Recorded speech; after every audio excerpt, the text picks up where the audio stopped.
نحمده ونصلي على رسوله الكريم أما بعد فأعوذ بالله من الشيطان الرجيم بسم الله الرحمن الرحيم والذين هاجروا في سبيل الله ثم قتلوا أو ماتوا ليرزقنهم الله رزقا حسنا وإن الله لهو خير الرازقين صدق الله العظيم إن الله وملائكته يصلون على النبي يا أيها الذين آمنوا صلوا عليه وسلموا تسليما اللهم صل وسلم على سيدنا محمد نور الأنوار وسر الأسرار وسكين الأبرار وعيد الدين بهذا كل ما عمل السلام عليك يا نبي الله السلام عليك يا رسول الله السلام عليك يا حبيب الله السلام عليك يا خاتم النبيين السلام عليك يا رحمة للعالمين السلام عليك يا محمد مصطفى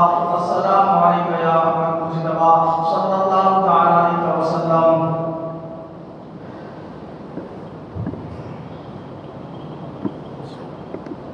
ارادت ہو تو کچھ ان خرقہ پوشوں سے ارادت ہو تو کچھ ان خرقہ پوشوں سے جدے بیٹھا لیے بیٹھے ہیں اپنی آستینوں میں جدے بیٹھا لیے بیٹھے ہیں اپنی آستینوں میں نگاہ بڑی میں وہ تاثیر دیکھی بدلتی ہزاروں کی تقدیر دیکھی. عزیزان ملت اسلامیہ یہ اللہ رب العزت کا بے پناہ فضل و کرم ہے کہ اس نے ہم تمام کو ہر جمعہ کی طرح آج بھی یہاں جمع ہونے کی سعادت نصیب فرمائی. جیسا کہ آپ تمام حضرات جانتے ہیں کہ ہم نے پچھلے جمعہ اور اس سے پہلے کے جمعہ میں علم و عمل سے متعلق جو ہے گفتگو سماعت کی تھی. آج جو ہماری گفتگو ہے وہ حضرت سیدنا قطب المدار قطب الاقطاب حضرت سید بدیع الدین احمد زندہ شاہ مدار رحمت اللہ علیہ کی سیرت اور تعلیمات سے متعلق گفتگو ہے. میں نے قرآن مجید کی ایک آیت شریفہ 17ویں پارے سے سورہ حج کی آیت شریفہ ہے آیت نمبر 58 ہے جس کو میں نے خطبے میں تلاوت کیا. اس آیت شریفہ میں اللہ رب العزت ارشاد فرماتا ہے والذین ہاجروا فی سبیل اللہ اور وہ لوگ جنہوں نے اللہ کی راہ میں ہجرت کی ثم قتلوا پھر قتل کیے گئے او ماتوا یا پھر انہوں نے انتقال پایا وفات پائی تو رزق لیرزقنہم اللہ رزقا حسنا تو اللہ رب العزت ان کو اچھا رزق عطا فرمائے گا. ایسا رزق جو کیا ہے بہت ہی اچھا ہے وہ اللہ رب العزت ان کو عطا فرمائے گا. اور بے شک اللہ رزق عطا کرنے میں بہترین رازق ہے رزاق ہے. رزق دینے میں اس سے بہتر کوئی نہیں. یہ جو ہے نا اس آیت شریفہ کا ترجمہ ہے. تو اس میں توجہ طرف بات یہ ہے کہ اللہ رب العزت ارشاد فرماتا ہے والذین ہاجروا فی سبیل اللہ ثم قتلوا وہ لوگ جنہوں نے اللہ کی راہ میں ہجرت کی کیا کیا مکہ مکرمہ کو چھوڑا مدینے کی طرف ہجرت کی سرکار کے صحابہ کرام نے یا وہ لوگ جو ایمان لائے اور انہوں نے کافروں کے ظلم و ستم کی وجہ سے اپنا وطن اصلی چھوڑ دیا اور دوسرے مقام پر ہمیشہ کے لیے ہجرت کر کے چلے گئے اور وہاں چلے گئے تو پھر کافروں نے ان کو ستایا جنگ کی ان سے تو جنگ کرنے کے دوران وہ زخمی ہو گئے قتل ہو گئے اور شہید ہو گئے تو اللہ رب العزت فرما رہا ہے ان بندوں کو اللہ اچھا رزق اپنے پاس سے عطا فرمائے گا. تو یہ تو ہو گئے شہید. یہ کون سے بندے ہو گئے شہید جنہوں نے شہادت کی موت پائی یا تو اسی علاقے میں رہ کر جہاں کافرین موجود ہیں اور وہ کافرین ان کو ستا رہے ہیں مار رہے ہیں ظلم و ستم کر رہے ہیں بربریت کر رہے ہیں ان پر کھانے پانی بند کر رہے ہیں ان کو کوئی چیز بیچ نہیں رہے ان سے کوئی چیز خرید نہیں رہے ہیں ہر طریقے سے ان کو ٹارچر کرتے جا رہے ہیں یہاں تک کہ وہ ٹارچر سہ کے شہید ہو گئے یا پھر وہاں سے ہجرت کرے مگر کافروں نے ہجرت کرنے کے باوجود بھی ان کو ستایا تو انہوں نے تلوار اٹھا کر جہاد کیا اور پھر شہید ہو گئے.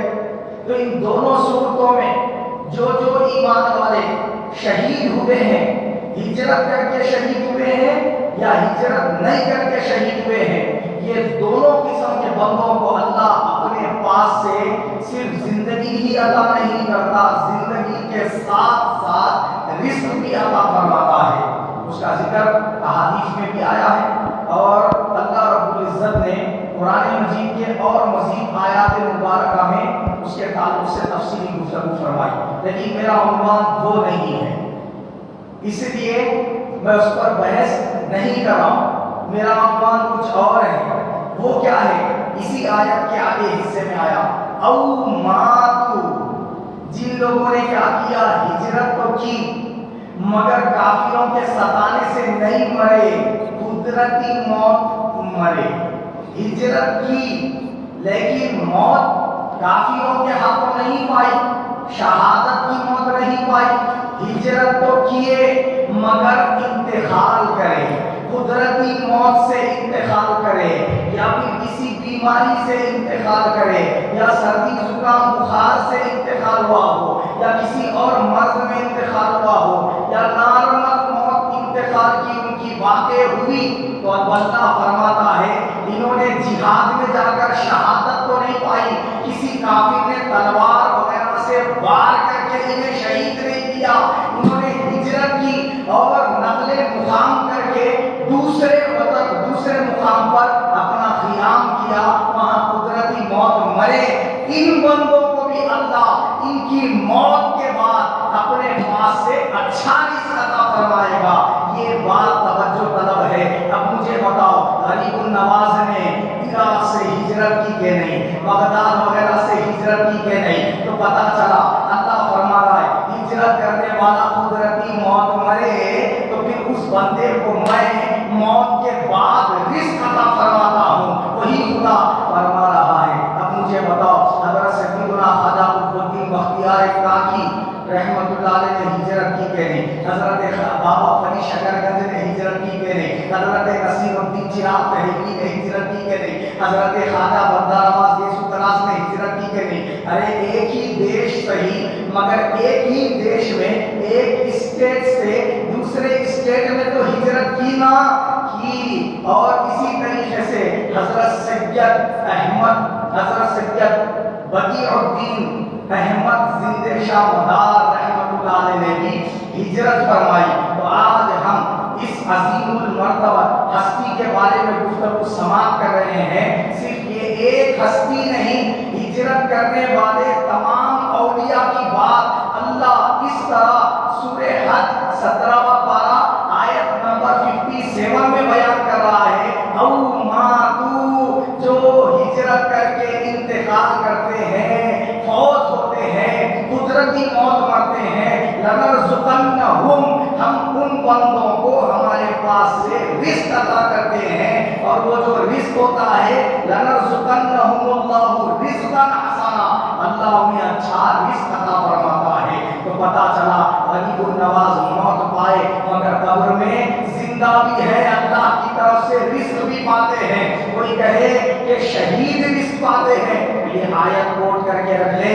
نوٹ کر کے رکھ لے۔ اس آیت کے تحت پتہ چلا اللہ کا ولی انتقال کر کے قبر میں زندہ ہی نہیں، رزق پاتے ہوئے زندہ ہے۔ اب آئیے حضرت سیدنا احمد بدیع الدین زندہ شاہ مدار رضی اللہ عنہ، یہ کیسی عظیم المرتبہ شخصیت ہے۔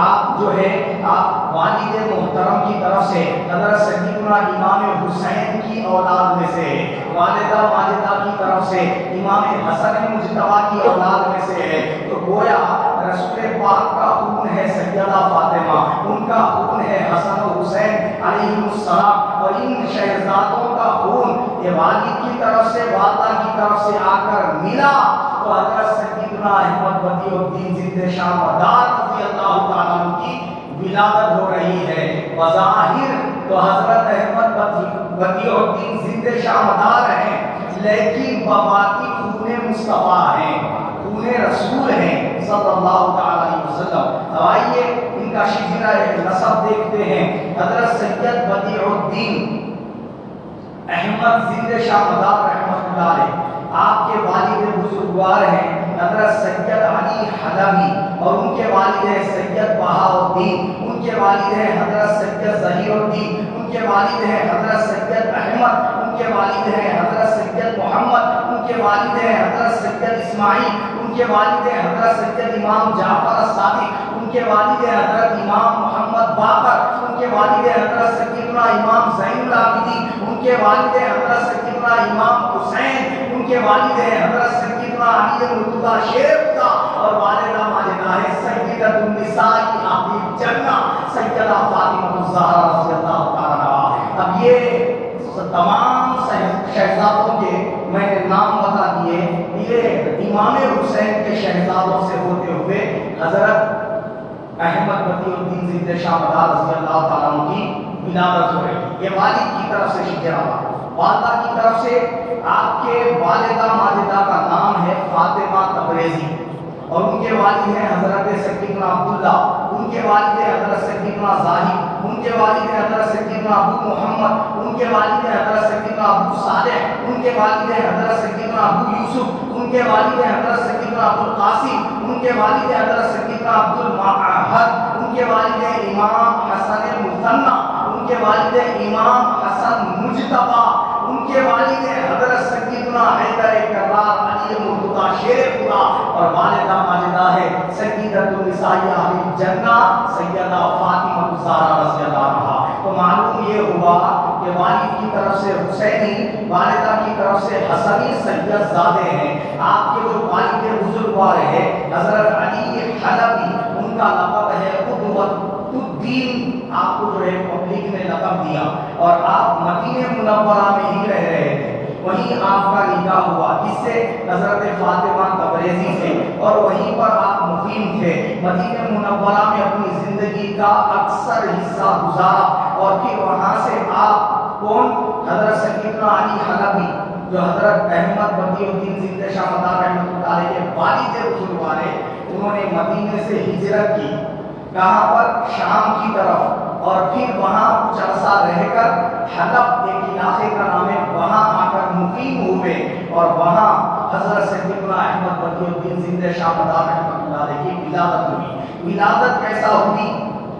آپ سے پہلے آپ کے 3 بڑے بھائی ہیں، کس سے؟ حضرت علی حلبی رضی اللہ تعالیٰ عنہ سے۔ کیسے کہ آپ کے والد بزرگوار کو ایک صاحبزادے ہوئے حضرت بدر الدین، یہ مدینے میں پیدا ہوئے، مدینے میں ہی ان کا انتقال ہوا، مزار مدینے میں، اور شام میں اور ایک بھائی کا انتقال ہوا، وہ شام میں دفن ہے۔ قسطنطنیہ میں ایک بھائی جو بچپن ہی میں فوت ہو گئے، ان کی وہاں پر کیا ہے؟ تدفین عمل میں آئی۔ اب یہ 3 بھائی اللہ نے آپ کے والد صاحب کو عطا فرمائے، ٹھیک ہے؟ تینوں کے تینوں انتقال کریں، تو ظاہر سی بات ہے 3 بیٹے ہوں، 3 بھی فوت ہو جائے، اب ایک بیٹا بھی باقی نہ بچے، تو والدین کے دل پہ کیا گزرتی ہے؟ نہیں تو افسردہ ہو گئے، غمگین ہو گئے کہ ایک تو بیٹا کم از کم میرا زندہ رہ جاتا تو میری نسل چلتی، میرا شجرا چلتا۔ تو اتنے میں وہ جب غمزدہ ہو کر آرام فرما ہوئے تو رسول پاک صلی اللہ علیہ وسلم کی خواب میں زیارت ہوئی، فرمایا تیرے 3 بیٹے فوت ہوئے نا، وہ کتنا جی سکتے تھے؟ زیادہ سے زیادہ 50 سال جیں گے، 100 سال جیں گے، 70 سال جیں گے، 80 سال جیں گے، اتنا ہی نا، مگر مجھے 3 بیٹوں کے بدلے میں اللہ ایک بیٹا چوتھا عطا فرما رہا ہے، وہ بیٹے کا نام میرے نام پر رکھنا احمد، کیا؟ اس کا نام میرے نام پر رکھنا احمد، اور وہ بیٹا وہ تینوں کے تینوں بیٹوں سے زیادہ عمر والا ہوگا، اور سب سے لمبی عمر اس کو اللہ تعالیٰ عطا فرمائے گا۔ میری امت میں زیادہ لمبی عمر پانے والوں میں اس کا شمار ہوگا۔ رسول پاک نے بشارت عطا فرمائی کہ ایسا ہی ہوا حلب میں جو عرب کا علاقہ ہے، وہاں پر حضرت سیدنا احمد بدیع الدین زندہ شاہ مدار رحمۃ اللہ علیہ کی ولادت ہوئی۔ جس وقت ولادت ہوئی شوال کا مہینہ تھا، شوال کی 1 تاریخ اور جو ہے 242 ہجری تھی، اس وقت آپ کی ولادت باسعادت ہوئی، اور آپ کا تاریخ مثال کیا ہے؟ 17 جمادی الاولیٰ 838 ہجری آپ کی کیا ہے؟ وصال کی تاریخ ہے۔ تو 242 ہجری میں پیدا ہوئے، 838 ہجری میں آپ نے وصال پایا، تو کل عمر جو آپ کی ہوئی 596 سال ہوئی، یعنی 600 سال کو خالی 4 سال کم۔ اتنی طویل عمر پانے والی ہستی ہے احمد بدیع الدین زندہ شاہ مدار رحمۃ اللہ علیہ۔ تو میں نے شجرہ بھی بتا دیا، آپ کی ولادت کی تاریخ بتا دی، عمر کیا ہوئی یہ بھی بتا دی۔ اب سنیں، حضرت سیدنا احمد بدیع الدین زندہ شاہ مدار رضی اللہ تعالیٰ عنہ کا نام اصل کیا ہے؟ بدیع الدین احمد ہے۔ احمد کو سرکار نے فرمایا تھا رکھنا، اس مناسبت سے رکھا گیا۔ بدیع الدین آپ کا نام رکھا گیا۔ بدیع الدین کے معنی ہیں دین کے مسائل کو، جو نئے نئے مسائل پیش آ رہے ہیں اس کی تجدید کر کے امت کے سامنے آسان کر کے رکھنے والا۔ تو آپ 5 برس کی عمر میں حافظ قرآن ہو گئے، اور 14 برس کی جب آپ کی عمر مبارک ہوئی اس وقت تک آپ نے حدیث کا درس حاصل کر لیا تھا، تفسیر میں مہارت حاصل کر لی تھی، فلسفے میں مہارت حاصل کر لی تھی، علم کیمیا میں آپ کو مہارت حاصل تھی، اور 14 سال کی عمر میں فتویٰ دینے کی صلاحیت والے بن چکے تھے آپ۔ اپنے وقت کے عظیم مفتی بن کر نکلے، اور بہت سارے علماء مشائخ نے آپ کا اپنی اپنی کتابوں میں تذکرہ فرمایا کہ بہترین طریقے سے آپ فتویٰ دینے کی صلاحیت پر 14 برس کی عمر میں ہی کیا تھے؟ معمور تھے۔ اور آپ جو ہے نا کیا ہے، اس وقت 14 سال کی عمر میں ہی حنفی، مالکی، شافعی، حنبلی چاروں مسالک پر فتویٰ دینے کی صلاحیت حاصل کر چکے تھے۔ حدیث میں محدث کی حیثیت آپ کی حاصل ہو گئی تھی، اور قرآن مجید کی تفسیر میں مفسر کی آپ کی حیثیت تھی، اور علم کیمیا جو آپ کو حاصل تھا اس کی کوئی ایک شاخ یہ ہے کہ بندہ وہ علم کی روشنی میں سونا بنا لے سکتا ہے، گولڈ بنا سکتا ہے، سمجھ گیا؟ اور بہت سارے عیوب اس کے اوپر ظاہر ہو جاتے ہیں جو سادہ آنکھ سے بندے کو نظر نہیں آتے، ایسے چیزیں جو ہے اس کے اوپر ظاہر ہو جاتی ہیں۔ تو آپ کو اللہ رب العزت نے بے شمار فضائل عطا فرمائے۔ تو میں یہ عرض کر رہا تھا، ایک تو نجیب الطرفین سید زادے ہیں، پیدائشی ولی ہیں، پھر 5 برس کی عمر میں حافظ قرآن بھی ہو گئے، 14 برس کی عمر میں چاروں مسالک پر فتویٰ دینے کی صلاحیت حاصل تھی، پھر کئی قسم کے علوم میں مہارت حاصل کر لی۔ اب اس کے بعد آپ نکل پڑے کہ یہ صوفیاء کرام کی، مشائخ کی مجلسیں کیا ہوتی، یہ پیری مریدی کیا ہوتی، یہ تصوف کی تعلیمات کیا ہوتی، اس کے حصول کے لیے آپ نکل پڑے۔ آپ کی بیت المقدس میں حضرت سیدنا بایزید بستامی رضی اللہ تعالیٰ عنہ سے ملاقات ہوئی، اور وہیں آپ نے آپ کے جو ہے نا پاس تلمذ حاصل کیا، اور آپ کے ہاتھ دستے مبارک پر بیعت حاصل کی، اور وہاں پر آپ مرید بنے، پھر آپ کی صحبت میں رہے۔ بتایا جاتا ہے کہ 21 برس تک آپ اپنے پیر کی صحبت میں رہے، خدمت میں رہے، وہاں سے تصوف کی تعلیمات حاصل کی، اور حضرت بایزید بستامی رحمۃ اللہ علیہ نے آپ کو خلقۂ خلافت عطا فرمایا، یعنی خلافت مرید بنانے کی اجازت آپ کو مرحمت فرمائی۔ وہ لے کر بھی آپ کو شوق ہوا کہ میں کعبۃ اللہ کی طرف بیت الحج کے لیے نکل پڑوں، تو پھر بیت المقدس سے آپ حج کے سفر پر نکلے، پیدل سفر کیا اور حج کیا، اور پھر اس کے بعد وہاں آپ نے دیکھا طواف کرتے وقت ایک شخص کو کہ وہ تلاوت قرآن کر رہا ہے، تو آپ نے اس سے فرمایا کہ بچے تم کہاں کے ہو؟ اس نے عرض کیا کہ میں ہندوستان سے، اس کو ہند کا آیا تھا، اس وقت ہند سے ہوں، اہل ہند سے ہوں۔ تو آپ نے فرمایا اے ہند سے آنے والے بچے، یہاں پر جو ہے سب سے افضل ترین عبادت صرف کعبے کا طواف کرنا ہے۔ تم قرآن کی تلاوت اپنے گھر پہ بھی کر سکتے، انڈیا پہنچ کے بھی کر سکتے، تم تلاوت قرآن جہاں چاہو کر سکتے ہو، لیکن طواف اپنے گھر میں نہیں کر سکتے، طواف کسی اور مسجد میں نہیں کر سکتے، اس کے لیے تم کو مسجد حرام کو ہی آنا پڑے گا۔ روزہ تم کہیں پر بھی رکھ لے سکتے، دنیا کی ہر عبادت، ہر تسبیح، ہر درود جہاں ہو وہاں پڑھ سکتے ہو، مگر طواف کے لیے تمہیں مسجد حرام کو آنا پڑے گا۔ اس لیے یہاں وہی کرو جو تم کہیں پر بھی نہیں کر سکتے۔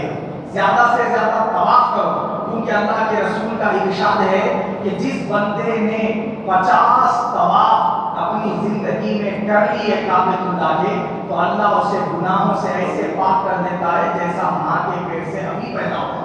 اللہ کے حبیب نے فرمایا کہ یہاں پر جو بندہ عبادت کرتا ہے، دوسری نماز پڑھتا ہے، قرآن کی تلاوت کرتا ہے، ذکر اذکار کرتا ہے، اس کو 40 رحمتیں دی جاتی ہیں، اور جو صرف کعبے کو دیکھ رہا ہو اسے 20 رحمتیں دی جاتی ہے، اور جو کعبۃ اللہ کا طواف کر رہا ہو اسے 60 رحمتیں دی جاتی ہے، 60 رحمتیں دی جاتی ہے۔ آپ نے فرمایا یہاں افضل ترین عبادت طواف ہے، تو طواف زیادہ کیا، تو آپ طواف میں پھر اس کے بعد مگن ہو گئے، اور پھر وہاں سے رسول پاک صلی اللہ علیہ وسلم کی خواب میں زیارت پائی، پھر مدینے کو جانے کا آپ کا شوق ہوا، تو وہاں سے مسجد حرام سے پیدل رسول پاک صلی اللہ علیہ وسلم کے روضے کی زیارت کے لیے تشریف لے گئے، وہاں سلام کیا تو رسول پاک کے مزار اقدس سے جواب آیا، پھر اس کے بعد آپ حضرت مولانا شیر خدا رضی اللہ تعالیٰ عنہ کے قبر اطہر کی زیارت کے لیے عراق تشریف لے گئے، نجف اشرف جسے آج کہا جاتا ہے۔ یہ سب سفر آپ نے پیدل فرمایا، اس طریقے سے راستے میں جہاں قیام فرماتے عبادت خدا کرتے، اور وہاں پر 40-50 دن اس طریقے سے قیام کر کے عبادت سے وہ جگہ کو پرنور فرما دیتے۔ اس طریقے سے آپ نے کربلا جا کر حضرت امام حسین علیہ السلام کی زیارت فرمائی، اور پھر اہل بیت اطہار کے قبور کی زیارت فرمائی، اور اس وقت تو ابھی غوث پاک رضی اللہ کی ولادت نہیں ہوئی تھی، کیونکہ آپ غوث پاک سے پہلے کے ہیں، مگر جس وقت غوث پاک پیدا ہوئے اس وقت حضرت کی عمر، حضرت سید بدیع الدین زندہ شاہ مدار رضی اللہ عنہ کی عمر 228 سال کی تھی جس وقت غوث پاک پیدا ہوئے۔ تو حضور غوث پاک نے بھی آپ سے فیض پایا، آپ ایسے ولی ہیں کہ سلسلہ برکاتیہ میں آپ کا فیض آج بھی جاری ہے، آپ کا خود کا سلسلہ مداریہ آج بھی فیض دے رہا ہے، اور آپ کی سلسلہ برکاتیہ کے جو مشائخ کے پاس آپ کے اصل تبرکات آج بھی موجود ہیں۔ میں یہ عرض کر رہا تھا، آپ نے جو دین و ملت کی خدمت انجام دی، اس میں ہزاروں لاکھوں لوگ تو آپ کے دست مبارک پر اسلام کی توفیق سے سرفراز ہوئے، اور بہت سارے لوگ تائب ہو کر توبہ کیے، اپنے گناہوں کو ترک کر دیا، اور آپ رضی اللہ تعالیٰ نے نکاح نہیں کیا، آپ کی کوئی اولاد نہیں ہوئی، آپ نے جو ہے اللہ تعالیٰ سے دعا فرمائی کہ مولا مجھے سب سے بے نیاز کر دے، مجھے ایسا بنا دے کہ میں کثرت کے ساتھ تیرا ذکر کرنے والا، تیری عبادت کرنے والا، تیرے محبوب کے دین کی خدمت کرنے والا بن کر رہوں، اور جب تک میری عمر ہے تب تک میں تیرے محبوب کے دین کو پھیلانے والا بنوں، ایسا مجھے بنا دے۔ پھر اس کام کے لیے مجھے یہ فضل کر کے عطا فرما کہ میں جو لباس پہن کے ہوں یہ کبھی میلا نہ ہو، میں جو لباس پہن کے ہوں یہ کبھی پھٹے نہیں، پرانا نہ ہو، وہ ایک ہی لباس میری زندگی بھر کے لیے کافی ہو جائے، ایسا لباس عطا کر دے۔ دعا مانگی، آپ نے دعا مانگی، اے اللہ مجھے بھوک پیاس کے یہ تمام تکالیف سے بری کر دے، آزاد کر دے، میں کھاؤں نہیں مگر میری طبیعت اور صحت اچھی رہے، میں کچھ پیوں نہیں مگر پھر بھی میری صحت اچھی رہے۔ فرشتے جس طرح کھاتے پیتے نہیں، اور تیرے بندوں میں کتنے ہیں نہ جانے جو کھاتے پیتے نہیں، بغیر کھائے پیے کے زندہ ہیں، جیسے حضرت عیسیٰ علیہ السلام چوتھے آسمان کو اٹھا لیے گئے، بغیر آکسیجن کے زندہ ہے، کھانے پینے بھی نہیں، بغیر کھانے پینے کے زندہ ہے۔ جو لباس سے اٹھائے گئے وہی ایک ہی لباس ہے ان کے بدن پر نہیں، تو اللہ رب العزت سے انہوں نے دعا مانگی، تو اللہ کے لیے کیا ناممکن ہے؟ اللہ نے بھی اہل بیت اطہار کے نجیب الطرفین سید زادے ہیں، اپنے وقت کے حافظ قرآن ہے، مفتی اعظم ہے، قطب المدار ہے، جب ایسی ہستی ہو تو اللہ کا فضل کیوں کرنا ان کو عطا ہوگا، تو ضرور اللہ رب العزت نے اپنی بارگاہ سے کرم فرمایا، تو کرم اس طرح فرمایا کہ رسول پاک کی پھر ان کو خواب میں زیارت ہوئی۔ کیا دیکھتے ہیں؟ حضور اپنے دست مبارک میں پیالہ لے کر ہیں، اس میں کھیر جیسا کچھ مشروب ہے پینے کی چیز، وہ حضور نے آپ کو عطا فرمایا، میرے بچے یہ پی لے، تو آپ نے خواب میں اسے پیا، اور پھر اس کے بعد رسول پاک صلی اللہ علیہ وسلم نے خواب میں خرقہ عطا فرمایا، جبہ، ایک ایک لباس، فرمایا اسے پہن لو. تو آپ نے ہاتھ میں وہ پہنا. جب آنکھ کھلی کیا دیکھتے ہیں؟ جو خواب میں پیا تھا وہ پینے کی خوشبو منہ میں مہک رہی ہے. اور جو رسول پاک نے خواب میں لباس پہنایا تھا وہ خواب میں پہنا ہوا لباس ظاہری طور پر ان کے جسم پر موجود تھا. اب اس کے بعد وہ لباس کبھی پرانا نہیں پڑا، وہ لباس کبھی میلا نہیں ہوا، اور وہ لباس کبھی دھونے کی ضرورت بھی نہیں پڑی. پھٹا بھی نہیں، پرانا بھی نہیں ہوا اور میلا بھی نہیں ہوا. اس طریقے سے آپ کو اللہ نے کھانے پینے کی حاجت سے بری کر دیا اور لباس کے میلا ہونے، پھٹنا ہونے، پرانا ہونے کی حاجت سے بری کر دیا. اس پر بہت سارے لوگوں کو حیرت ہوتی ہے، ارے بھائی اتنی لمبی عمر، 556 سال، بچوں کا کھیل ہے، ایسا کیسا عطا ہو گئی؟ غور و فکر کریں تو اللہ تعالیٰ نے خالی ایک بدی اور دین زندہ شاہ مدار رحمت اللہ علیہ کو یہ عطا نہیں فرمایا. ارے اللہ نے جب عطا کرنا چاہا تو عیسیٰ روح اللہ کو کتنے سالوں کی عمر عطا فرما دی؟ کوسی عیسوی چلیے 2024 عیسوی چل رہی. اب 24 بھی ختم ہونے کو ہے، 25 شروع ہونے کو ہے. تو اب ایک مانو میں 2000 سال تو بیت گئے نا، تو 2000 سال سے عیسیٰ علیہ السلام آسمانوں میں زندہ ہے، موت ہی نہیں آئی. ارے یہ تو بدی الدین زندہ شاہ مدار سے بھی 1500 سال پہلے سے زندہ ہے. آپ سمجھ رہے نہیں سمجھ رہے آپ؟ اللہ نے عطا کرنا تھا حضرت خضر علیہ السلام اور الیاس علیہ السلام کو قیامت تک کے لیے زندگی عطا فرما دی. نہیں، اللہ نے عطا کرنا چاہا رسول پاک کی امت میں صحابی رسول حضرت سیدنا بابا رتن ہندی، بٹھیٹا میں ان کی مزار ہے پنجاب کی طرف. اگر آپ جا کر زیارت کرنا چاہو تو کر سکتے ہیں، ان کی ہسٹری موجود ہے بیہقی کے اندر. تو یہ بابا رتن ہندی جو ہے انڈیا سے رسول پاک کے چاند کے ٹکڑے کرنے کا مشاہدہ کر رہے تھے اور رسول پاک سے مدینے میں مل کر ایمان لائے اور حضور نے ان کو دعا دی 7 بار اللہ تیری عمر دراز کرے. ہر بار اللہ نے 100 سال کی عمر دراز فرمائی. تو یہ بابا رتن ہندی کی عمر کتنی تھی؟ 750 سال. یہ تو حضرت احمد بدی الدین زندہ شاہ مدار سے بھی زیادہ دیے. بات سمجھے آپ؟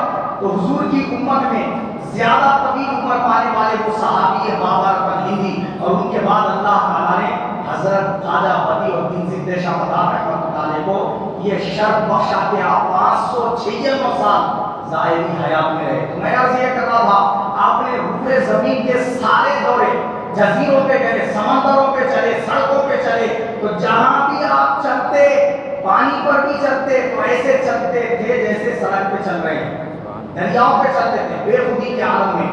خالی انڈیا اور انڈیا کے اطراف اور باہر کنٹریز میں جو آپ بیٹھ کر عبادت کرے سو جو حصے ہیں ان کو چلا کہا جاتا ہے، وہ 1442 ہے. 1442 مقامات ہیں جہاں آپ نے 40 دن، کہیں پر مہینہ، کہیں پر 5-6 مہینے، کہیں پر 1 سال اس طریقے سے وقت عبادت خدا میں صرف کیا اور دین و ملت کی خدمت انجام دی.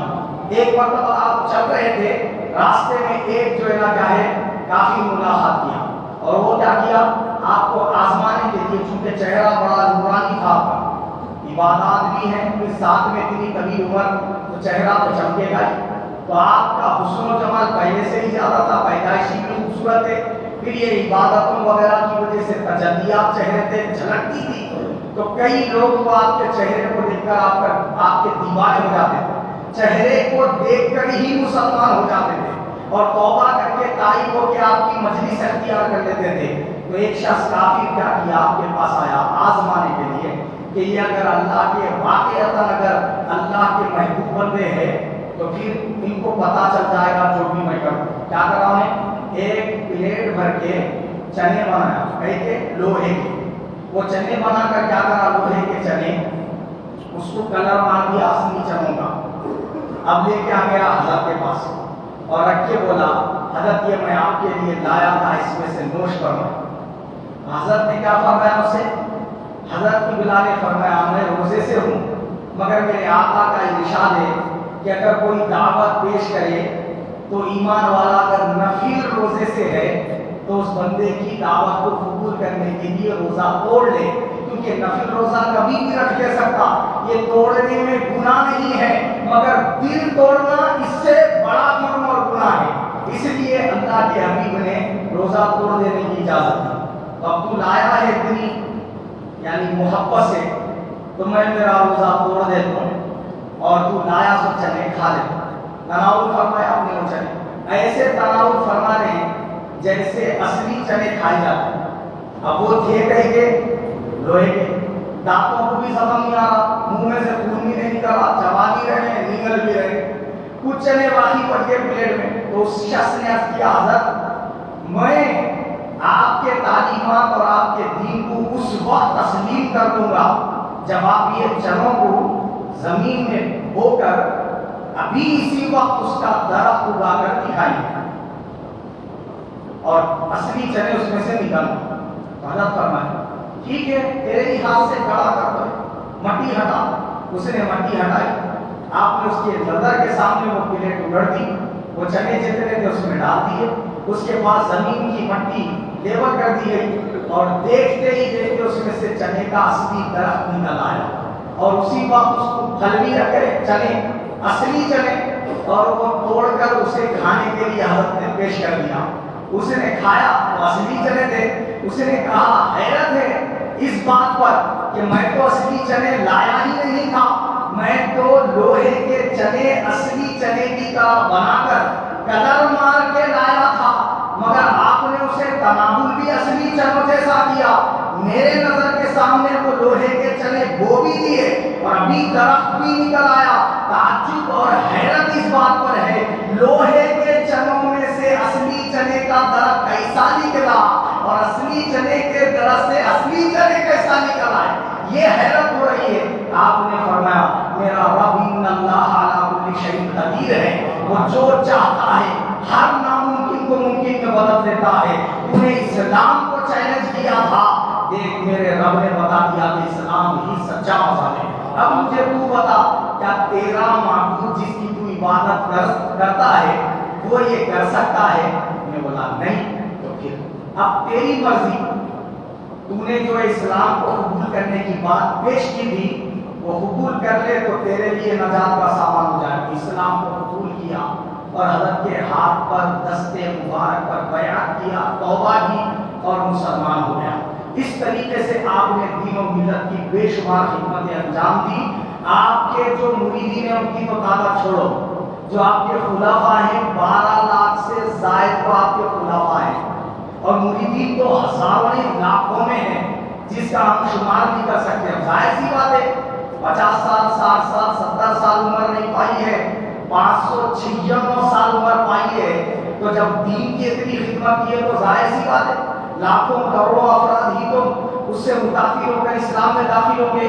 تو آپ کے عمر بڑی ہونے کی وجہ سے لوگ آپ کو بڑے پیر بولتے تھے، لیکن بڑھاپے کی وجہ سے آپ کے چہرے پر جھریاں نہیں آئی، یہ بھی آپ کی کرامت تھی۔ بڑھاپے کی وجہ سے آپ کے بدن میں کوئی کمزوری نہیں آئی، جو رسول پاک نے خواب میں مشروب پلایا تھا اس کی طاقت آپ کی عمر بڑھ گئی اور وہ لباس کبھی میدان ہوا۔ یہاں پر بھی ایک اعتراض پیدا کرتے ہیں لوگ کہ بھائی ایک ہی ڈریس پیدا بھی نہیں ہو رہا، ایسا کیسا ہو سکتا؟ حیرت سے جو ہے اس بات کو پیش کرتے ہیں، تفاسیر پڑھیے تو پتہ چلے گا۔ کیا بنی اسرائیل جو قوم ہے، حضرت موسیٰ علیہ السلام کی قوم بنی اسرائیل، ان پر جب اللہ رب العزت نے کتاب نازل فرمایا تو ان کو میدان تیہ میں قید کر دیا۔ کتنے سال تک؟ 40 سال تک۔ مفسرین بیان کرتے ہیں 40 سال تک بنی اسرائیل میدان تیہ میں قید رہے، وہاں سے نکل نہیں پائے، تو اللہ نے وہاں ان کے لیے کھانے پینے کا بندوبست فرمایا۔ موسیٰ علیہ السلام کے عصا سے ایک پتھر میں سے 12 چشمے جاری فرمائے، پھر آسمان سے من و سلوہ نام کی غذا ان لوگوں کو فراہم کی، عطا فرمائی۔ پھر کرم یہ کیا اللہ رب العزت نے ان کو وہاں پر جو بھی اولاد ہوتی وہ بچہ کپڑوں کے ساتھ پیدا ہوتا تھا، اور وہ جو کپڑوں کے ساتھ بچہ پیدا ہوتا تھا وہ جیسا جیسا بڑا ہوتا تھا ریز بھی ویسی بڑا ہو جاتا تھا، میلا بھی نہیں ہوتا تھا، پھٹتا بھی نہیں تھا، پرانا بھی نہیں ہوتا تھا۔ تو پتا کیا چلا؟